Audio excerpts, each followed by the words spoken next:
चुनाव के दरम्यान अपने बीच में हमारे ज्येष्ठ नेते माजी मंत्री आदरणीय एकनाथरावजी खडसे साहब, हमारे अल्पसंख्यक आघाड़ी के जिल्हाध्यक्ष मजर पठान, वरणगांव नगर पालिका के नगर सेवक अनवर भाई खटे और मंच पे सब इस मान्यवरगण और प्रमुख अतिथि और मेरे मतदार बंधु बंधु, मैं यहाँ पे अपने प्रभाग क्रमांक 14 से चुनाव लड़ रहा हूँ। शरद चंद्र जी पवार साहब के पक्ष से हमारा चुनाव चिन्ह है तुतारी। ये तुतारी चिन्ह लेके मेरे साथ में 3 और कैंडिडेट हैं।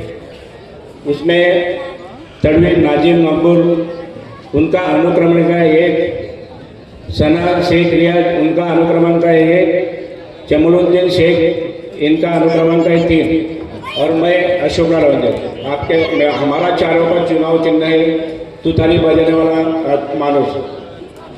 मेरे दोस्त और मेरे भाइयों, मैं अपने साथ में पिछला चुनाव हारने के बाद भी अपने साथ में कंटिन्यू रहा हूँ और आपके बीच में सबको साथ में घर जैसे संबंध बना के रहा हूँ। मैं आगे ये चुनाव में आपसे रिक्वेस्ट करता हूँ, अपील करता हूँ कि आने वाले महानगर पालिका चुनाव में आपको चारों को तुतारी चिन्ह पे चुन के दीजिए, ऐसे मैं विनंती करता हूँ। मेरे दोस्त और मेरे भाइयों, मैं सर्वसामान्य कुटुंब से आया हूँ और मेरे साथ में भी सर्वसामान्य कुटुंब के हैं। हम चारों जन, आप कभी भी आपके बीच में रहने वाले हो। हम चारों जो उम्मीदवार हैं नए हैं और उनके ऊपर कोई कुटला, कोई केस वगैरह कुछ भी नहीं, वो फ्रेश उम्मीदवार है। ऐसे उम्मीदवार को आप चुन के दीजिए, ऐसे मैं अपील करता हूँ। हमारे बीच में आप यहाँ से 10 साल से एक ही उम्मीदवार को चुन के गए जो आज मेरे सामने में, हमारे सामने में खड़े हैं। उन्होंने आपके प्रभाग में आके क्या किया ये आपको मालूम है, उसके ऊपर मुझे ज़्यादा बोलना नहीं, लेकिन समाज में क्या मिला आज मैं ये बोलना चाहता हूँ कि एक खाटिक समाज का नेतृत्व करने वाला सादिक भाई खाटिक जैसे आदमी का टिकट क्यों कटवा गया, यही सोचने के बाद एक समाज का नेतृत्व आगे आने वाला था, उसको कोई तरीके रोका गया। और अभी ये चुन के जाते थे तो महानगर पालिका में बड़ा पद मिल सकता था। ये पद न मिलने की वजह से मिलना नहीं चाहिए, समाज आगे नहीं चलना चाहिए, ऐसे कुछ लोगों ने उनका टिकट कटवाया। मैं ये सादिक भाई का काम इतना अच्छा था, फिर उनका टिकट क्यों कटवाया, यही मैं आपसे सवाल करना चाहता हूँ। क्योंकि समाज में झगड़ा लगाने का काम, समाज में आगे कोई समाज का कार्यकर्ता आने नहीं चाहिए, इसलिए सादिक भाई का टिकट कटवाया। मैं आपके बीच में मेरे नेता जो है नाथाबू, आदरणीय नाथाबू, जिन्होंने सुनील महाजन की बीवी को महापौर बनाने के लिए अपना बहुत कुछ दावा लगा दिया था। उन्होंने जब भाजपा छोड़ा और उसके बाद में 2.5 साल में जो महानगर पालिका का महापौर का चुनाव आया था, तो नाथाबू ने भाजपा के 27 नगर सेवक छोड़ के उनको महापौर पर बढ़ाया था। फिर भी वो नाथाबू जैसे को नहीं हो रहे, समाज को नहीं हो रहे, खुद के मतलब के लिए वो 5 साल के बाद में आते हैं, आपके बाद में आते हैं और चुनाव के बाद में बड़े मिलता है। चुनाव चुन जाने के बाद में ना कोई सीरियस इसमें आते हैं ना कुछ नहीं। ऐसा आदमी को आप सोच के अभी अपना सोचना जरूरी है कि हमारे जैसे तरुण युवक को आप कभी चुन के जाएंगे तो ये बात का विकास जरूर करेंगे। मैं आपको आपके बीच में रह के सब तरुण युवक को जो मेरा वचननामा है कि मैं चुन के कभी तुमने मुझे दिया, तो मेरे सभी साथियों को तो मैं यहाँ पे जो काम बाकी है, क्या कि शहीद अब्दुल हामिद चौक है, वहाँ पे एक स्मारक बनाने का कोशिश करूँगा। बच्चे के लिए जेल रहे, वह सरकारी हॉस्पिटल यहाँ पे जो प्राथमिक आरोग्य केंद्र बोला जाते हैं वो बनाने का मैं कोशिश करूँगा। यहाँ पे जो अपने कि भाई मेरी राह देखो, जब मुस्लिम समाज के लोगों को कुछ ऐसे आश्वासन दिया जा रहे हैं कि कभी वो महापौर पद रहे उस टाइम में कुछ आश्वासन नहीं मिला, लेकिन आज आश्वासन मिल रहा है कि मैं 7/12 तुम्हारा नाम पे लगाऊंगा। एक मैं आश्वासन तुम्हारे सामने बोल सकता कि अपने महाराष्ट्र के नेतृत्व करने वाले आदरणीय नाथा थे कि सिंधी समाज को नाम 7/12 पे नहीं लग रहा था। उन्होंने उनकी ताकत लगा के उनको सरकार में मंत्री बनने के बाद में उन्होंने वो सिंधी समाज हो या कंजर समाज हो उनके नाम पे 7/12 लगा के दिया। उन्होंने उनके काम ये कर दिए और अभी ये बोल रहे हैं कि हम 7/12 लगा के देंगे। यहाँ पे कौन सी जगह है कि जो उनके नाम पे लगा के देंगे? जो है वो बिल्डर के साथ में, यहाँ पे बड़ा एक बिल्डर है, वो बिल्डर के साथ में पार्टनरशिप है। और हमारी अपने मेरून की जो खदान है वो सर्वे नंबर 424 वो मेरून गांव ठान के नाम पे थी। आज वो एक बड़े बिल्डर ये महापौर पद थे, महापौर के पद मिलने के बाद में उन्होंने बिल्डर को अपने पैसे साथ में लेकर वो उनके नाम पे लगा दिए और उनमें पार्टनर भी है। अब ये जगह कौन सी है 7/12 लगाने के लिए? जब वो आप बोलते कि हम सरकार में आए हैं इसलिए हम 7/12 लगे। महानगर पालिका ये जो निवडणूक है जळगाव महानगर पालिका की सार्वत्रिक निवडणूक 2026, हम इस सिलसिले में यहाँ पे सब लोग जमा हुए और मैं वार्ड क्रमांक 14 की जनता से ये आग्रह करूंगा, विनती करूंगा कि पिछले कुछ दिनों से मैं देख रहा हूँ यहाँ का राजकारण बहुत निचली स्तर के यहाँ पे हेड स्पीचेस हो रहे। इसमें राजकारण में पॉलिटिक्स में इसकी कई जगह नहीं है। ये जो पॉलिटिक्स है ये विचारधारा की लड़ाई रहती है, किसी दो व्यक्ति की लड़ाई नहीं रहती है। मेरे भाइयों बुजुर्गों दोस्तों, किसी के ऊपर व्यक्तिगत टीका टिप्पणी नहीं करना चाहिए, इससे जो है पॉलिटिक्स का स्तर गिरता है। ठीक है, संविधान ने अधिकार दिया है आपको बोलने का, पर उसका तौर और तरीका रहता है। जो भी निवडणूक है, चाहे देश का आम चुनाव हो, चाहे विधानसभा का चुनाव हो, चाहे जिला परिषद हो, चाहे ग्राम पंचायत हो, चाहे महानगर पालिका हो, एक ही मुद्दा रहना चाहिए हर पक्षी का, जो है विकास। अपनों को जनता का भला कैसा करते आएगा? जनता क्या एक्सपेक्टेशन करती है पॉलिटिकल पार्टी से? और जो लोग कैंडिडेट रहते हैं महाविकास आघाड़ी के चारों जो कैंडिडेट है, इन्हें विकास के ऊपर बात करना चाहिए क्योंकि इस देश के अंदर विकास की बहुत जरूरत है। ये जो भारत सरकार है, इनका सबसे पहला स्लोगन था 2014 में, made in India, digital in India. विश्व गुरु बनाना है अपनों को, भारत को। तो विश्व गुरु जो है अपनों को हेड स्पीचेस देके विश्व गुरु अपना भारत नहीं बन सकता। अपनों को विकास के मुद्दे पे, डेवलपमेंट के इस मुद्दे पे, देश की इकोनॉमिक के मुद्दे पे, एग्रीकल्चर के मुद्दे पे, इंफ्रास्ट्रक्चर के मुद्दे के ऊपर बात करना पड़ेगी।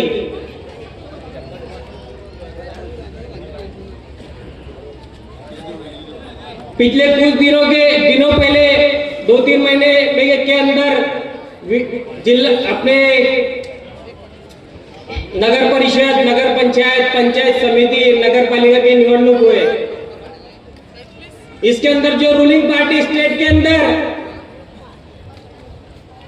इसने संविधान की धज्जियां उड़ा के रख दिए। इस देश के अंदर जो भी निवडणूक हुए, जनता को वोट का अधिकार दिया भीमराव बाबा साहेब अम्बेडकर ने, ताकि इस देश की जनता जो एक अपने रहनुमा को, अपने नुमाइंदों को एक अच्छी तरह के पोजीशन पे, चाहे लोकसभा हो, विधानसभा हो, चाहे जिला परिषद हो, चाहे नगर परिषद हो, नगर पंचायत हो, महानगर पालिका हो, अपने देश के, अपने मोहल्ले के, शहर का विकास कर सके। यहाँ पे मैं पिछले कुछ दिनों से देख रहा हूँ कि जो है बिन विरोध करा जा रहा है। बिन विरोध के अंदर, बिन विरोध का कई स्थान में इस देश के अंदर ये संविधान ने दिए, यहाँ पे धमकियां दे दे के बिन विरोध करे जा रही है निवडणूक को। और ये जो महाविकास आघाड़ी के अपने उम्मीदवार है, मैं आपसे ये आग्रह करूंगा, विनती करूंगा मेरे भाइयों, बुजुर्गों, दोस्तों, ये स्लम एरिया है, मैं यहाँ पे पैदा हुआ हूँ, छोटे से बड़ा हुआ, सब मेरे को यहाँ पे जानते हैं, 90 से 95% लोग। मैं आपसे यही आग्रह करूंगा कि आने वाली 15 तारीख को किसी पक्ष श्रेष्ठ को देख के मतदान मत करो। जो आपके हक की, हित की बात करेंगे उनको मतदान दो मेरे भाइयों, बुजुर्गों, दोस्तों। जो विकास की बात करेंगे उनको मतदान दो मेरे भाइयों, बुजुर्गों। तुम्हारे बच्चों के भविष्य का मसला है। ये जो निवडणूक है 15 तारीख को 15 तारीख को निवडणूक नहीं होने वाली है, 5 साल का मसला रहता, अपने भवितव्य का सवाल है।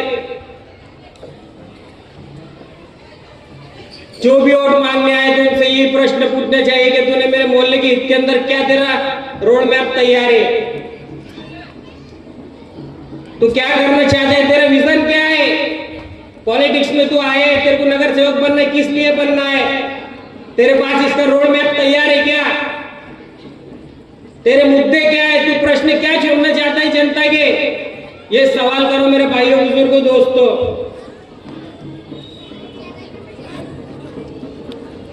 बहुत से हथकंडे अपनाए जाएंगे आने वाले 2-3 दिनों के अंदर, जिसको साम दान दंड भेंट कहा जाता है मेरे भाइयों बुजुर्गों दोस्तों। आपको किसी के बहकावे में नहीं आना है।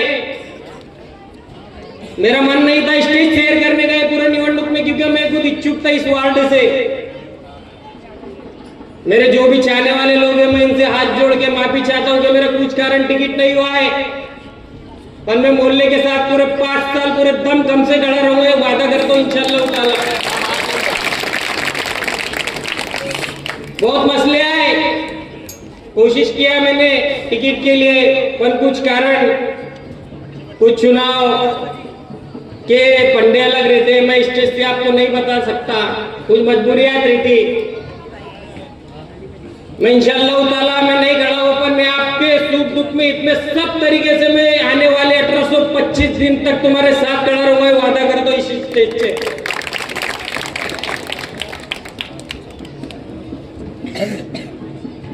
मैं इतने ही आग्रह करूंगा आप सबसे, ये जो वार्ड है बहुत बड़ा है, 1.5-2 किलोमीटर का है, इसकी जनसंख्या जो है 22,300 कुछ है, और मतदाताओं की संख्या 16,500 है। तो मैं 16,500 मतदाताओं को बोलना चाहूंगा, हर समाज के लोगों को बोलना चाहूंगा, यहाँ पे दलित भी रहते, यहाँ पे SC ST भी रहते, NT भी रहते, VJNT भी रहते, मेरे हिंदू भाई रहते, मेरे समाज के मुस्लिम कम्युनिटी के लोग रहते, यहाँ पे सिंधी समाज के लोगों का भी वोट है जो सुशिक्षित एरिया से आते। मेरा आवाज तो उन तक नहीं पहुंच रहा हूं, पर मैं एक मैसेज देना चाहूंगा इस स्टेज से, क्या आने वाली 15 तारीख को अपने मोहल्ले के भवितव्य के लिए आप मतदान बुझाए, और जो सही नुमाइंदा है उनसे मतदान कीजिए। आप ये आग्रह करता हूं आपसे। मैं इतना ही बोल के मेरे 2 शब्द खत्म करता हूँ, कुछ बोला गया हुआ तो उसके लिए माफी चाहता हूँ। अस्सलाम वालेकुम। आपके हमारे सबके श्रद्धेय नेता जिनका जलगांव में योगदान है, वो हमारे नकाबाऊ मंच पे सभी उपस्थित भाई बहन माताजी और मेरे सामने उपस्थित सारे महानुभाव, तांबापुरा हजरत बिलाल चौक मेरे लिए नया नहीं है कि यहाँ के सारे मतदारों ने आज तक, मुझे पूरा विश्वास है कि इन्होंने जब लोकसभा थी, विधानसभा थी, आप सारे भाइयों सब मशाल के पीछे खड़े थे, मुझे याद है, बराबर है कि नहीं? हाँ या ना बोलो। तो आज हमने ये तय किया था कि कुछ सीट हम मशाल की ले लेंगे। तांबापुरा तो हमारे लिए नया नहीं है, वहां पर तो हमेशा हमारे सारे भाइयों ने शिवसेना उद्धव बाळासाहेब ठाकरे का साथ दिया हुआ है, लेकिन जब सीटें के बंटवारे में ये जगह हमने राष्ट्रवादी शरद चंद्र पवार साहब के पार्टी के लिए तुतारी बजाने वाले जो अपने निशानी है, उनके लिए जगह छोड़ दी। और मुझे पूरा विश्वास है कि आप सारे इस निशानी पे मोहर लगा के, ये जो 4 अपने उम्मीदवार हैं, अशोक लाडवंजारी, नजमीन तड़वी, सना शेख जमीलुद्दीन शेख, ये चारों उम्मीदवार, जैसे इसके पहले आपने बिना सोचे बहुत सारे लोग आए, बहुत सारे गए, लेकिन आपने किसकी सुनी नहीं। आपने एक ही सोचा था कि जो पवार साहब बताएंगे, उद्धव साहब बताएंगे, बस उसके ऊपर ही मोहर लगाएंगे, और यही आपको काम 15 तारीख को करना है। अभी आपके यहाँ का ये जो उम्मीदवार जिन्होंने यहां से पहले आपके यहां से जीत के गए, जलगांव नगरी में उनको पार्टी से बड़ा स्थान दिया गया, और जब विधानसभा का चुनाव खत्म हो गया, किस तरह से दल बदली किया आपको मालूम है। उनकी पहचान मुझे करके देने की जरूरत नहीं है। उनकी भी पहचान क्या है ये मैं नहीं बताऊंगा। कुछ महीने पहले बीजेपी वालों ने उनकी पहचान क्या थी ये बता दिया है। मेरे ख्याल से आप सब जानते हैं कि पहले उनको बीजेपी वाले ने क्या करके जलगांव से 6 महीना जलगांव से बाहर भगाया, और जब चुनाव का समय आया तो उनको वॉशिंग मशीन में अंदर डाल के वॉशिंग मशीन के पाइप से, मैं कुछ गलत नहीं बोल रहा हूं, वॉशिंग मशीन के पाइप से बाहर निकाल के पाइप के मैटर से बाहर निकाल दिया। तो इसी तरह इनको हमने शिवसेना उबाटा से बाहर निकाल दिया गया है। आपको भी उसी तरह उनको अपने दिमाग से बाहर निकाल के इस जो अपने राष्ट्रवादी शरद चंद्र पवार के जो उम्मीदवार हैं उनके ऊपर ही मोहर लगाना है। अपना एक ही काम है कि जलगांव की परिस्थिति आपने देखी होगी। मैं पिछले 8 साल से जलगांव आता हूं। जलगांव के पीछे कहां जाके पहुंचा, धुलिया अपने बाजू में, मालेगांव अपने बाजू में जाके आपने देखा होगा, कहां तक जाके पहुंचा। इन्होंने अपने जलगांव की परिस्थिति क्या बनाई आपने देखा। जिस जलगांव को नाथा भाव ने यहां पर लेके आए, उस नाथा भाव को इन्होंने जो सम्मान देना चाहता था वो बाजू में रख के, जो खुद को अपना संकट मोचन कहलाते हैं, इस जलगांव की पूरी परिस्थिति खराब करने में अगर सबसे ज्यादा किसका योगदान रहेगा तो मैं बोलता हूं ये संकट मोचन जी का है। क्या बुरा किया था नाथा भाव ने इस जलगांव के बारे में। तो आपको ध्यान रखना है कि ऐसे संकट मोचन जो आपके ऊपर बार बार नए नए उम्मीदवार थोपने के काम करते हैं और हमेशा जाति जाति में झगड़ा लगाने की बात करते हैं। हमको एक बात याद रखनी है, हमको यहां पर अमल रखना है, हमको यहां पर भाईचारा रखना है। हम आज सदियों से यहां पर आते हैं। जलगांव में मैंने देखा है, पूरी जलगांव में सारे मजहब के लोग सारे कमाई की व्यवसाय के काम करते हैं। हमने कभी आपस में बैर रखा नहीं है। तो यही अगर माहौल हमको बरकरार रखना है तो इस देश में पवार साहब है, माननीय उद्धव साहब है, इन्होंने पूरे देश के लिए, महाराष्ट्र के लिए यही संदेश दिया है कि भाईचारा में रहना है। इसके लिए अपने मोहल्ले में, अपने जलगांव में अगर शांति अमल रखना है तो अपने को, ये अपने चारों उम्मीदवार है जिनकी निशानी है तुतारी बजाने वाले, अपने भाई साहब जो है उनको भारी से भारी वोटों से जिताना है। और आने वाले 16 तारीख को मैं ये उम्मीद करूंगा कि ये सारे लोग जो अपने अपोजिट खड़े हैं, जिनको पाइपलाइन से हमको वापस भेजना है, ऐसे आपसे गुजारिश करता हूं और आपकी सबकी रजा लेता हूं। जय हिंद, जय महाराष्ट्र। तो उनका भाषण मैं आपको सुनाना चाहता हूं, बाकी तो वो समझने के लिए बहुत होशियार है। ये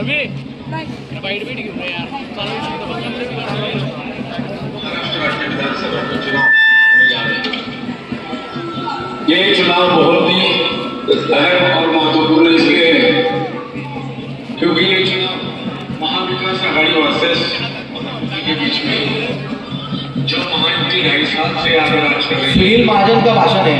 महायुति के पास में कोई मुद्दा नहीं है। विकास के नाम पे वो कोई बात आपके सामने नहीं रख सकते। वो बात रख सकते हैं तो हिंदू मुस्लिम जाति जाति में तेल निर्माण करना, धर्म धर्म के झगड़े लगाना, ये दो लोग छोड़ नहीं रहे थे। कुछ भी स्टेटमेंट देते रहते हैं, उससे समाज का माहौल, महाराष्ट्र का माहौल बिगड़ सकता है।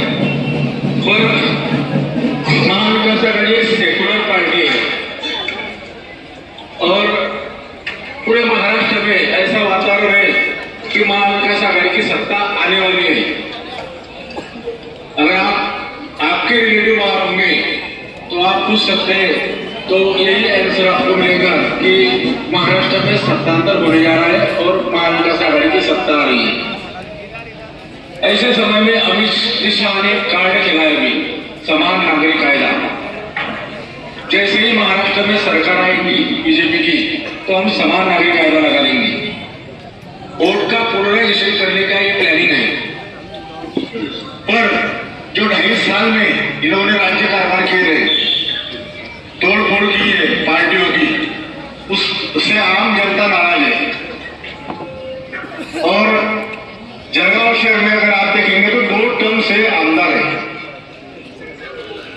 और आमदार होने के बाद में राज्य में सत्ता, केंद्र में सत्ता, फिर भी जलगांव बकास है। यानी ये जलगांव में कोई तो भी बड़ी इंडस्ट्री आनी ही जाएगी क्योंकि केंद्र में सत्ता थी, राज्य में सत्ता थी। 1-2 इंडस्ट्री अगर आती थी बड़ी तो उसके साथ में छोटे छोटे इंडस्ट्री खड़े रहते थे और यहाँ के बच्चों को रोजगार मिलता था। पर ये बात तो बहुत दूर की रह गई। बात तो यही अड़क के पड़ी है कि हमको रस्ते नहीं, मकान नहीं। यानी 10 साल सुरेंद्र को भी ऐसा सुवर्ण काल नहीं मिला। जब दादा आमदार रहते थे तो ऊपर गवर्नर रहती थी, पर ये आमदार को 10 में से 7.5 साल ऐसे मिले कि वे आमदार और राज्य में केंद्र में उनकी सत्ता थी। पर विजन नहीं होने के कारण वो इस सिटी का डेवलपमेंट नहीं कर सके। अगर आप पाचोरा देखेंगे तो पाचोरा में बहुत अच्छे से डेवलपमेंट हुई क्योंकि विजनरी आदमी वहाँ पे थे। महाविकास आघाड़ी की 2.5 साल की सत्ता में कोई लिखी तो आपका आमदार जो है ये लोक प्रतिनिधि, ये अगर विजनरी होगा, एजुकेटेड होगा तो उस डेवलपमेंट के लिए बहुत सारे काम करता। लेकिन 10 साल में आमदार ये सिटी में कुछ नहीं कर सका। मैं शर्मिंदा हूँ, मैं बहुत जवाबदारी से बोल रहा हूँ, मैं बहुत शर्मिंदा हूँ। जो रास्ते से मैं आया हूँ वो रास्ते से आपको रोजाना गुजरना पड़ रहा है।